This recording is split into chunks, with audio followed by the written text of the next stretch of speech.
Nsibwe Speaker Stephen Katwiro Munda ehingwize ngo abashobozi abarukora hanguto mutawone yakabohe babingirwe kimwe ahabo kuba batwire nibakoreraho muhenda biragiro wazo muiteka area new trade order bakore legal approach cyecho ababo abasauri yako azimbere y'umusoro batabwiraho babe baragireho then bije bateko umuteka how they can operate okubaza ko operatinga ni solution ebiryo mbiragiro in line with the trade order and zoning mwana cyecho so tabugaka njyabaje kigeze kandi ngabantu batakafa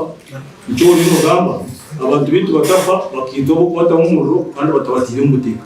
Speaker wa Shema Municipality Stephen Katwiro Munda agizire ngo abo bwire bushyire baronde aho korera imirimo yabo hatarahanguta. Shoro ko aje president akagubiyo nibe bare president nabona tukunda no bongai bakora na deleganisi bahaka bate optic katwe ngo twakije nati bine kumanya uba nanchakara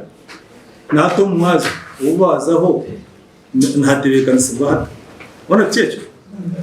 adatamukaka tumanye nabana babo no kubari toilet yone baba yarugudo kuba bariho kumareze shaka mukaga nabakoresanga arho ba kansara bagerizeho koza abantu aba konga byo nabire byabusha nuko abashubuza aba kwaburwa kubarekeraho kuteganisa abakozi ba government abantu bakubamba ruga no kubakutura family zabo zastemeride so muntu yafuna chance akiza shahi kumene yahirigo yasaswire gato collection kandi uvumusoro kubavuga ahabo kuba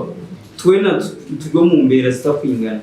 twena n'abajya habo mutukasomero mu mbera nizo zumwizo omukansoni yemwe kinguzibwe ngubona abarukora omukatare Kenya mayempunu bafurwe ku rugomtawuni batwarwe omwanya ogurkumanywa nka kemikera baza kutereza kemikera ntumayisa ngo as you have been really informed it is already in process ntumayisa ngo kine yo bwire buke kutekinga action hata ntumayisa ngo abakantuka garuka bato tumboneze otumugire toilets abo kwa to muntu wamujiro ntumayisa ngo amhosa ro kujya ngo azoro aziyaheza kuboneza bikano operate Richard aba kemukera ninjira tumwa yose ndi ngo bakenge ne chuka ekabanze bayite brand na ndio mkapo just abantu sakama I mean it is very sensitive. Lilian Kobsinje ho town clerk wa Shema Municipality ashoborere ngo bayineteka zamani habo mwanyugo. The project is in Kemchera is 2 in 1. There is slaughter